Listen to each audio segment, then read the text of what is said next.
pages of the book. You should now have pages 1 to 79 of the book to give you the opportunity to study. If you do not have all the pages, or if something happened where you can't read the page or something like that, please let me know so I can get the pages to you, all right? That's the only way you're going to be able to prepare for this module if you don't have a book at home. I know the PSD guys have a book at home, so we're going to work off of that. If you do not have all the pages, the only way that I'm going to know that is if you send me an email so you can study. At the last pages of the book, okay, are questions. They're not my questions. Those questions came out of the book. So what do you think? If the questions are in the book, they could be the same type of questions that NCCER is going to be asking when they give you the test. So at some point, we'll practice those questions together. But in the meantime, go through the questions. You have all the pages so you can reference back to see what the real answer is. Take your time doing it. Make sure you prepare. Make sure you go over the things I told you, the type of soil, the type of lenses for welding goggles, that type of thing. They're going to be important on the test. I know there's questions on there about those things, so make sure you go over that.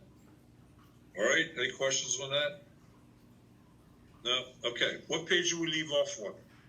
We did respirators, right? Somebody, anybody? Yeah, we did that, yeah. Okay, and we did selecting respirators.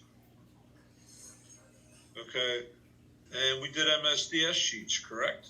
Yes.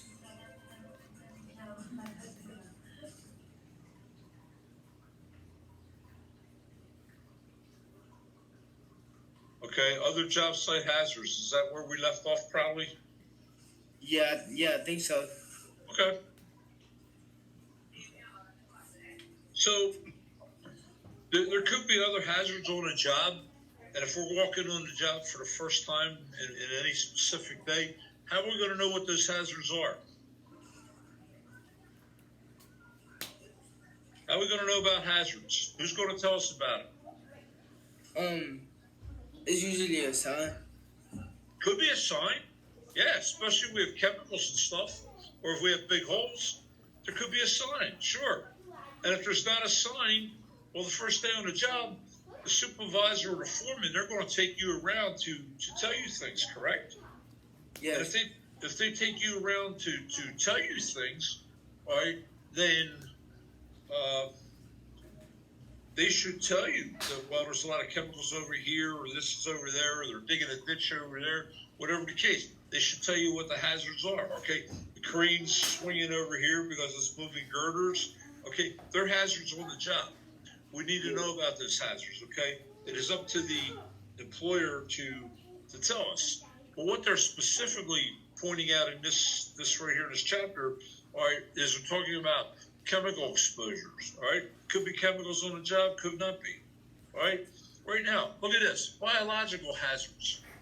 Are we experiencing a biological hazard right now? Yes or no? Mister, you're not presenting. I'm not presenting. No. Sam, why not? You didn't present. I didn't hit the button, huh? My bad. All right, let's fix that, Sam. Let's fix that. My fault, people. Thank you for telling me.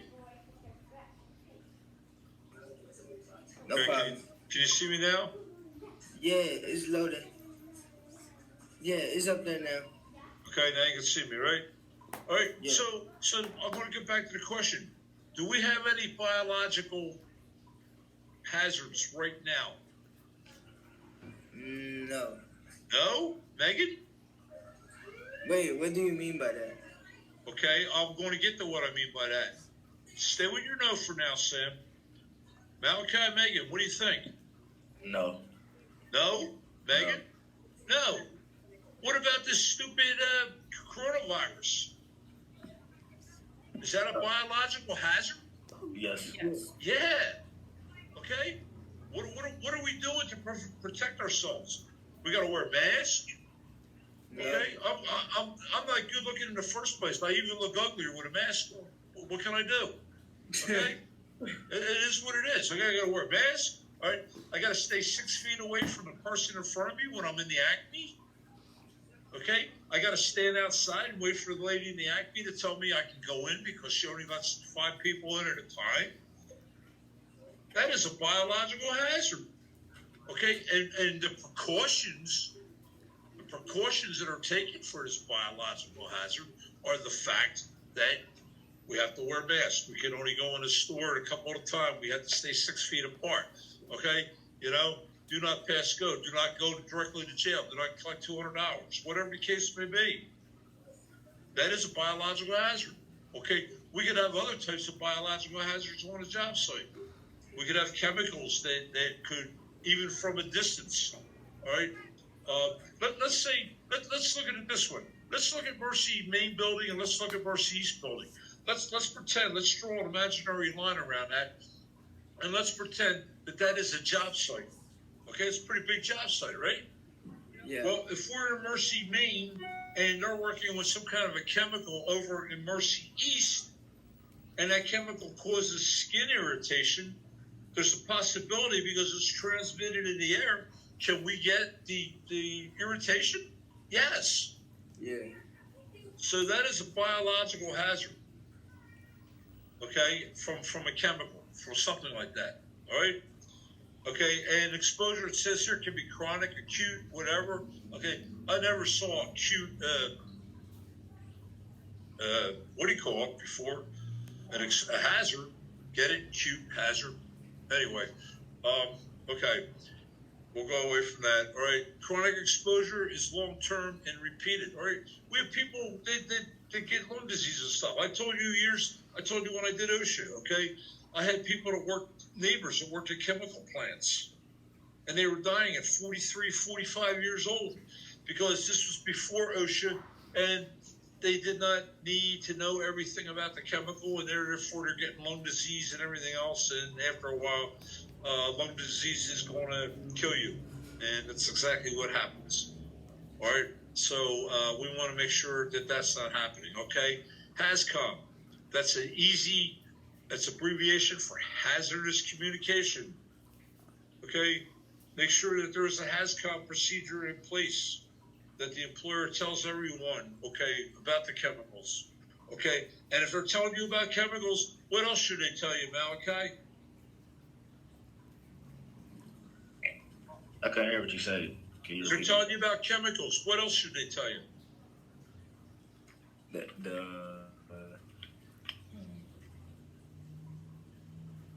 I'm not sure. Okay. What should they tell you? What should they tell you to wear? Protection. PPE. Yeah. Absolutely. If they're telling you about chemicals, they should tell you what PPE you should have on. Okay, your clothes, your respirator, whatever the case may be. They need to tell you these things. You gotta wear gloves. You got to wear gloves. Okay, that's PPE, right? Right? So we don't want to get it on our skin. We don't want to get it on our bodies. So yeah, hazardous communication means that they have to tell you what's there. Also, Sammy said it earlier. They should put up a sign stating what the chemical is and what it is. Okay. Anybody ever see this before?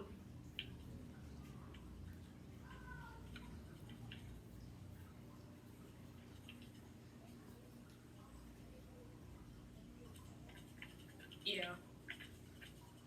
Yeah. Hello. Yep. Yeah. Okay. Is that telling you it's good or bad? Bad. It's telling you it's bad. Okay? Danger. Okay? Anything like that. All right? Here's one here. Has all the chemicals and poisons and stuff like that. All right? These signs, well, they kind of tell it all right there and then. All right? I like the ones that have the pictures because that way everybody understands it's something you don't want to deal with. This has both. Okay? And I pulled poison out of the top of my head. I could have said, try this.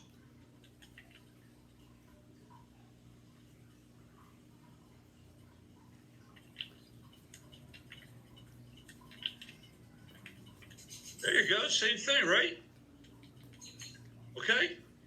Same type of thing. All right, so the same, there's your signs. Your signs are well to use, all right? It says here that this is the storage area. Okay, look at Yeah. this one. What's this say? It says hazardous chemicals authorized personnel only.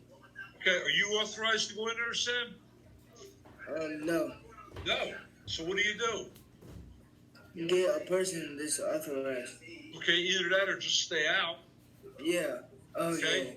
Just stay out. Don't go near it.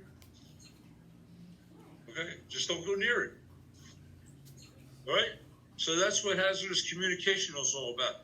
Okay, the other thing is they should put a fence or some kind of a boundary around it so you know not to go into the area.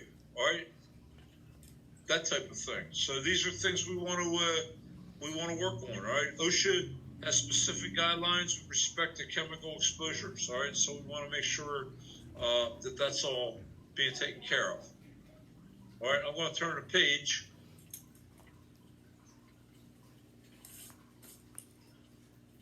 Okay. Here's some of the hazardous materials include lead, asbestos, silico, bloodborne pathogens, chemicals. Well, let's talk about a couple of these. All right, lead. Lead, long time ago, lead was put into paint. Okay, and at some point, okay, they decided that lead, we all right? Somebody okay there? What's happening? Okay, at some point it was decided that lead, okay, has things in it. So let's look at lead here. All right, lead occurs in natural Earth's crust, is spread throughout the environment. Okay, they used to put it in paint and stuff. So if we have lead in our paint, okay, it was there. But what happens if you start scratching the lead off the wall? Anybody ever see paint chip off the wall?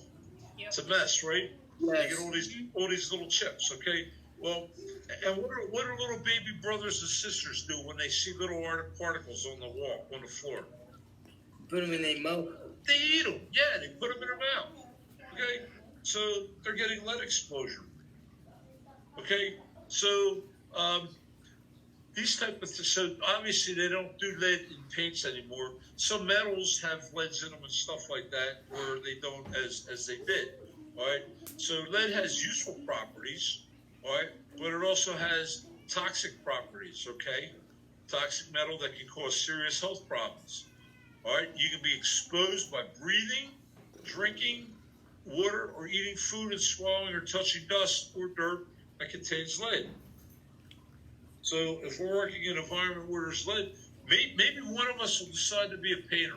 Okay, maybe we're going to be a painter because that's part of the trades. Matter of fact, I wanted to be a commercial painter. You want to be a commercial painter, okay? So Sam, you get sent into this building that was built in 1930, Yeah. right? And you're told to strip all the old paint off the walls and repaint the whole building. Okay, chances are that paint has lead in it. And if that paint has lead in it, okay, it's going to cause you harm. Yeah. So your employer, first of all, your employer has to tell you up front that it does have lead. Well, how can they figure out if it has lead if the building was built in 1930? How can we tell if there's lead in the paint? I'm not sure. You're not sure. Anybody want to take a guess? Did you want to test maybe? Or Yeah. yeah. We take off a little bit. We scrape a little, some shavings. All right, we put them in a baggie or something, and we send them off to a lab, and we tell the lab that we're looking for lead. And the lab will be able to tell us if there's lead in the paint. And if there's lead in the paint, then we have to take the precautions, okay, that we're working around lead, all right? Which means your employer has to give you the proper PPE to put on. If you need a respirator, you need to have a respirator. Obviously, don't touch your face or your hands or anything else, okay, when you're handling that. All right, and when you take your gloves or your PPE off before lunch, what are you going to do? You're going to wash your hands, Yeah. right? That type of thing. So there's a lot of things that can happen with lead, and right in there, all right, you want to make sure that you cover yourself the best you can. Here's another one that we no longer use asbestos. All right, asbestos used to be used to insulate pipes. Okay, used to be used to insulate pipes, but asbestos has cancer-causing particles within it, okay? And right here can be harmful to your lungs, all right? Prolonged exposure can cause cancer, asbestosis, which is a scarring of the lungs, okay? Cancer called mesothelioma, okay? You see that advertised on TV, these lawyers, okay? If you have mesothelioma, call us and we'll get you $1 million. Well, yeah, all right? So, you know what, a Tasty Cake. Tasty Cake was an old building when I worked there, and we had asbestos. And we would send plumbers out to investigate a leak or something like that. And sometimes they would come back to us and say, hey, listen, we can't get near the leak. And we would say, what do you mean you can't get near the leak? It's a leak. Well, there's asbestos wrapped around the pipes. Okay? Well, we're the employer. Tasty Cake's the employer. Tasty Cake has to say, okay, just go find the valve and shut the thing off, and then we'll have to bring an asbestos crew in to check it out. That's what they have to do, because the employee does not want to be exposed to asbestos. All right? And right here it says, okay, includes older installations and other building materials such as floor tiles, pipe insulation, drywall, things like that. So asbestos is another one, as well as lead right here that can be found in old buildings. All right? And look at this. You must have special training before performing any job that deals with asbestos. All right? Demolitions, removal, alteration, repair. Okay, if you ever saw a company, let me see if I can find a picture. This would be cool.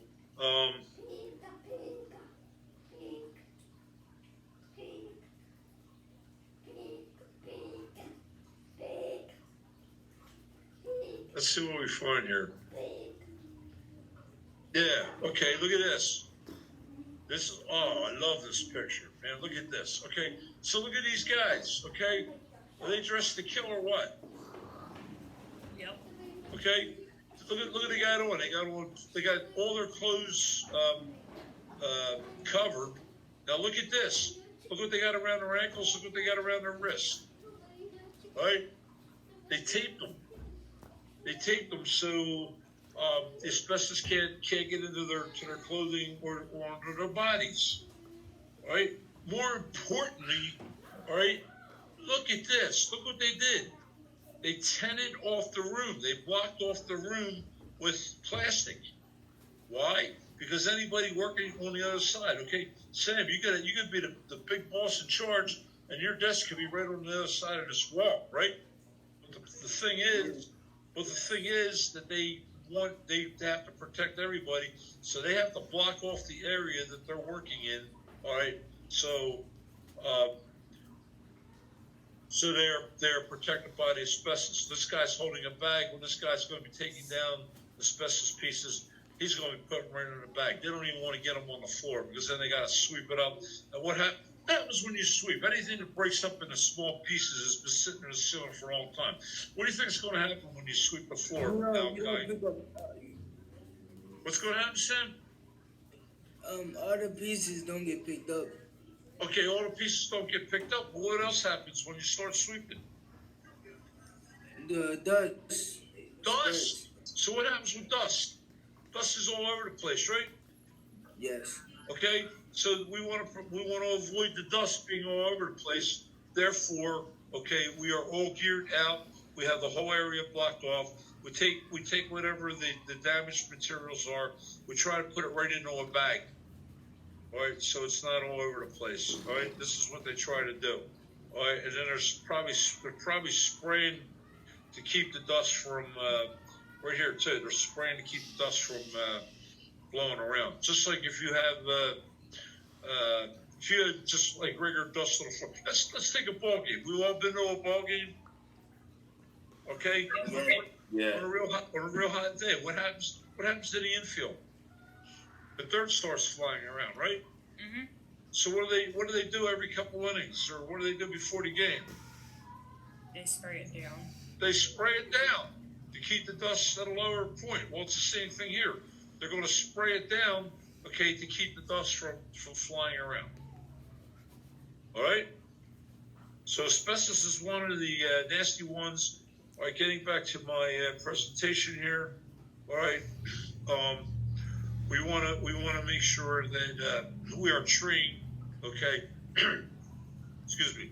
We are trained for the removal of asbestos. Okay, and if you're working on a job and you're sent in to move something, you're not sure it's asbestos. What are you going to do, Sam? What happened to Sam? Sam left. Okay. What are you going to do now, okay? Mrs. Smith, Yo, I have my I got my mic muted. you got what? I have my mic muted. Yeah, your mic muted. Okay. So what are you going to do if you're not sure if it's asbestos or not, and you're sending to do something? I'm gonna ask. You're going to add. Okay, that's a good point. And if the boss isn't sure, what are they going to do? Call the supervisor. Well, they're going to, yeah, but what the bottom line is, they're going to have to take a sample and have it checked out and see if it is asbestos. In the meantime, you don't work. Okay, you stay away from it. If you do not have the training to work around asbestos, you stay away from it. Best way to keep away from that. All right, that type of thing. Okay. Any questions on that? No. Okay, no questions on that. All right. Here's another one. Silica. Okay. 2 years ago, OSHA went totally bonkers on this. Guys are dying of silica. All right. It's dust. It's nothing more than a mineral dust that's in concrete masonry. All right. And during construction, silica may be found in a dust form. All right. Prolonged exposure to silica dust could cause silicosis and lung cancer. Boy, everything's giving us lung cancer. We don't even have to smoke cigarettes, do we? It's crazy. But these are some of the factors that years ago people didn't understand. Okay, lead is created, asbestos is created. Silica is in the ground, it's a mineral. Okay, but people didn't know that you should stay away from it and that type of thing. All right, so if you're pouring concrete, you got silica. So in theory, okay, you're supposed to be wearing your proper PPE, that type of thing when you're pouring concrete. Okay. Well, I hope my wife answers the phone. Apparently, she's not answering the phone. Okay, but that's okay. All right. And it's going to rain, so you're going to have to put up with the rings for a couple of minutes. Nothing I can do about it. All right. But silica is part of what's in the ground. We don't want to be working around it. Okay, there's a lot of silica dust, especially if we're pouring concrete, so we want to stay away from that. All right. Bloodborne pathogens, one of my favorites. Okay, if you remember, we did this with OSHA. What is a bloodborne pathogen? Somebody tell me. Hold on. What? What's a bloodborne pathogen? I never heard of that. I don't know. Never heard of it? Yes, you did, because I did it in OSHA, Sam. Did you fail my OSHA class too? No. Okay. Oh, it's down there. I can't really read. Let me try. So what's a bloodborne pathogen? Another health hazard you may encounter on the job site. Okay, well it is, but I like to refer to it as any bodily fluid. Okay, so you're in the Acme, okay, you're shopping in the Acme, Sam, and all of a sudden this little kid comes over and he barfs right in front of you. Okay, and he gets it on you. Right? Is that gross? I know that's gross, but can it happen? It can, right? And we don't know if this kid has any diseases, do we? So it's a bodily fluid, and do we want to touch it? No, because we don't know if the kid has a disease or doesn't have a disease, all right? You might have an old person, passes out or something, they lose bodily control, they could pee right on the floor. Seriously. Okay, well, it's the same thing with blood. Okay, if someone starts bleeding, okay, we don't want to be touching their blood. A couple of years ago, we had the situation in school. One of the people that worked in the culinary, not a kid, but the people that used to serve the food. Okay, she was cutting meat or something on a slicer, and she cut her hand. Okay, what are you supposed to do if you cut your hand? Wrap it. Wrap it? Okay, yeah. hold pressure on it, right? Stop it from bleeding and wrap it up. Right, Malachi? Yes. Well, you know what this lady did? She went, ouch, and she started shaking her hand like this. So she's shaking her hand like this. What's she doing? More blood is being lost. She's like the priest. She's like the priest blessing everybody with holy water, right? Priest goes down the aisle like this, right? Well, she's flipping her hand like this, and she's splattering blood all over the place. She's putting blood on the food. She's putting it all over the place. It was on the walls. It was on the pots and pans. It was on the floor. Okay? Well, it has to get cleaned up. Do we know if this lady has a disease? We don't know. But it had to get cleaned up. Yeah. Okay? Bloodborne pathogen had to get cleaned up. So it's there. It happened. All right? It's something we want to deal with. So I'm going to change the page here. Okay? And that'll give you a whole lot about this. But right here, here's the thing. Virus that causes AIDS or Hep B, Hep C, things like that. You can be exposed. Okay? And it's not just blood, it's bodily fluids. All right? So there's a lot of PPE that we wear if we're in a situation. Now, again, most companies will have people trained to clean up these bodily fluids.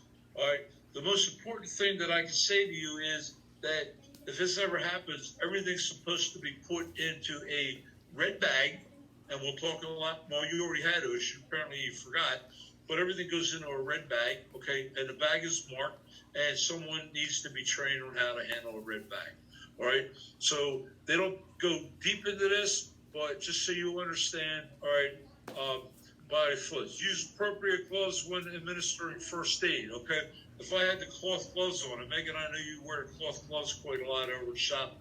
Will cloth gloves help you from help someone stop bleeding? Yes or no? Megan, did we lose Megan now? Oh my goodness. Okay. You there? Okay. So will cloth gloves help you to stop someone's bleeding? Yes. They will? Okay. Well, I will, but what's going to happen to the gloves? If I have a pair of cloth gloves and I put them over a guy's arm and he's bleeding, what's going to happen to the gloves? It's not soak it, but it will hold it for a minute to get something else. But it's going to soak in the blood, and if it soaks in the blood to the other side of the gloves, what's on the other side of the gloves, Megan? Your hands. My fingers, yeah. Okay?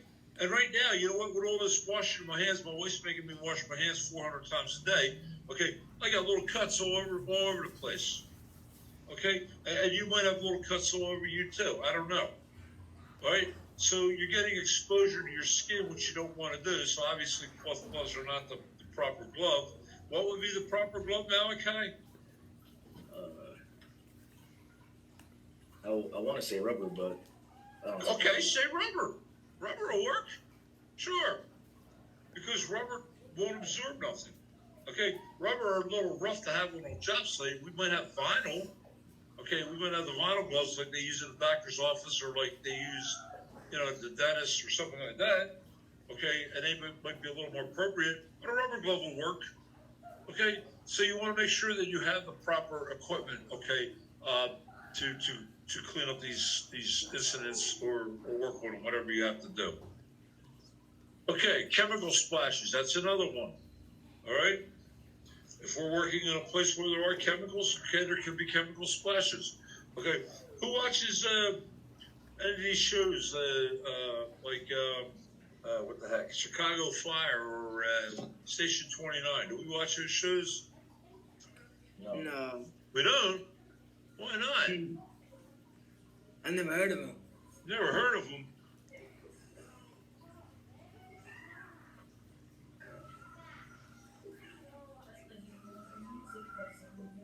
You ever see the guys or there's some of those guys again? You ever see these guys in these suits? Okay, you see the guys in the suits? Okay, look what they're doing here, Sam. What are they doing? Cleaning the suits. They're scrubbing down. Yeah, so they were in the environment. They had to go into somewhere where there's hazardous chemicals, and now they come out, and what's the first thing they do? They go through a shower. Okay, and as they go through the shower, this guy here, he's scrubbing them down a little bit to make sure that he gets all the little particles off the suit. Yeah. Okay, he wants to make sure that everybody gets off the suit. Okay, so they're scrubbing down a little bit. Okay, if you get chemical splashes. Now, if you're on a job site, all right, if you're on a job site and you're not part of a hazmat team, okay, well then you could have a problem, or maybe not. Because a lot of companies will have this. Okay, they actually have these in sight on the shower, on the job site. All right, here's one here that's outside. Okay, so if you got your clothes on, all right, and you get exposed to a chemical, what do you think you're supposed to do, Sam? Go into that. And watch Under it that? Yep, and there's the pull string right there. See the ring? Okay, you pull the pull string, and what are you going to do? You're going to get wet, yeah, but you're going to get the chemicals off you. Okay, and you can tell that these come in different sizes and stuff like that. Most of these that we're looking at here actually have eye wash stations on them as well. All right, these have eye wash stations on them, but that's okay. All right, that's okay. So there's different types. So it says back here in the manual that we've been following, all right? Okay, to make sure that you wash down. Now look at this. Rinse yourself for 15 minutes. You're gonna be pretty wet, but nothing you can do about it.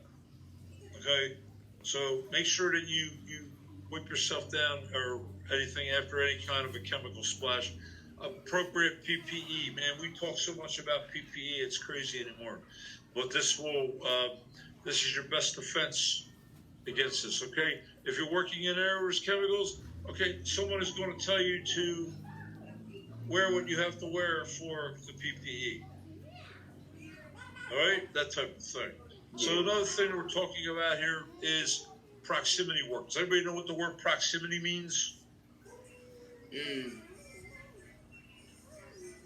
No. Okay, well, right now, behind my laptop, and my cat's sleeping behind my laptop. So I am in close proximity with my cat. Am I not? I am not in close proximity with Sam, Malachi, or Megan because you're a zillion miles away right now, unfortunately, because of all this craziness. So proximity means close up. Okay? Proximity means that you're close to something, all right? Sam, maybe your mom's in the other room, so you're within proximity of your mom. Or Megan, your mom's sitting next to you watching the video. I don't care. She's in close proximity, all right? So that's what proximity means. So work that is done near a hazard, but not in direct contact with it is called proximity, all right? Proximity requires extra caution and awareness, all right? Look at this, hot piping. Okay, so we're working. This guy's drilling, and there's a hot pipe. So if he turns around and he forgets what he's doing, and he's drilling in the floor something, he turns around and he bumps his arm into that hot pipe. What's going to happen? You're gonna get burnt. He's going to get burned. Okay, not a good thing. Okay, not a good thing at all. So there's a barricade here that's warning him, but these type of things can happen. All right, look at this one. All right, the hot piping. All right, let's look at this equipment running motors. All right, over in the shop, you have some of them have belts that drive them. So Sam, you're asked to measure out the floor, okay, because you're going to put new tile on the floor or something like that. And you're measuring out the floor, all right, and Malachi comes along, and Malachi turns on one of the table saws, okay, because he's got to cut some wood, and you're not paying attention, and the belt's turning, and somebody took the machine guard off the belt, all right, and you got loose clothing on. What could happen to your loose clothing? It'll get tangled in there. It can get caught into the belts, okay, thus possibly pulling your arm in. Hate when that happens. I hate when that happens, but it could happen. All right. So these are the kind of things that we want to prevent. All right. Real quick, barricades preventing accidental contact, etc. Lifting and rigging operations may have to be done in a way that minimizes the risk of dropping things. All right. Lifting and rigging. That means when you got heavy equipment, and you got to move it all. You have to watch where you're at.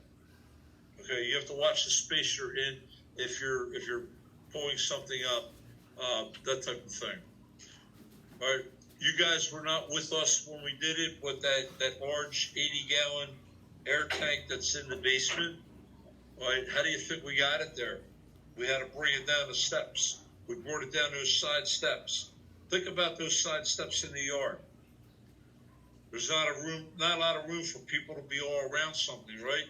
So you have to watch your proximities.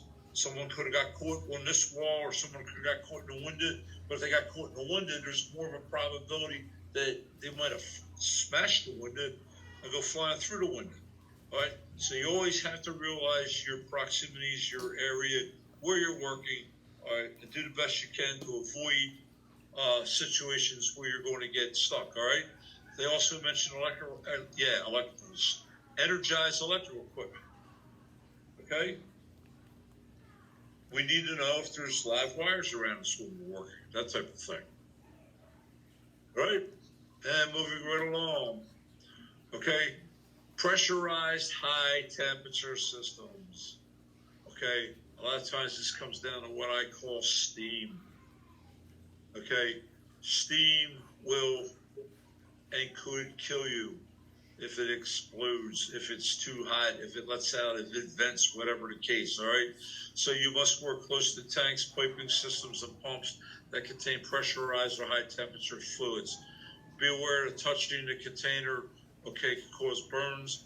Many industrial processes involve fluids that are hot at several thousand degrees.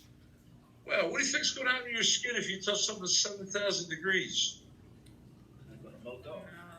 Your skin's going to burn right off. Absolutely. All right, that's not a good thing. Okay, so we need to keep an eye on these type of things, just like touching a hot pipe. Heat stress. Well, heat stress is there.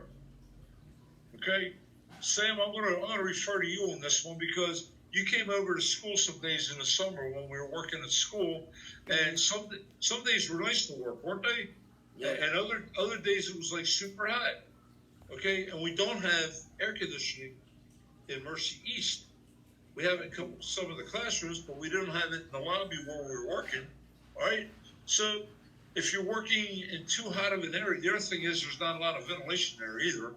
So if you're working in a hot area, all right, you can get what's called heat stress. Okay, occurs abnormally hot air and or high humidity. Extremely hot. Excuse me. Hang on. Okay. All right. Everybody say about him always. She's taking a walk. Okay. Have a good day. Have a good day. Okay. So heat stress occurs when abnormally hot air and high humidity or extremely heavy exertion prevents your body from cooling itself. So, what is the first thing that you should do on any job like that? You should have plenty of what with you, Megan? What should we have on a job site like this? Water. We should have plenty of water. We should drink plenty of water. First of all, they tell you should drink eight glasses of water a day. Okay, so make sure you're drinking plenty of water. Try not to exert yourself. Okay, if it's too hot in the sun, you work so long, and then you get out of the sun. All right, that type of thing. Certain companies require, okay, for example, okay, Tastecake, they have hot ovens. Okay, and you got bakers, and what do bakers do? They got to stay in the hot ovens. Well, they have to leave the hot ovens every once in a while to make sure that their body doesn't get overheated, things like that. And it's the same in the cold, or if you're working in a freezer or something where it's too cold.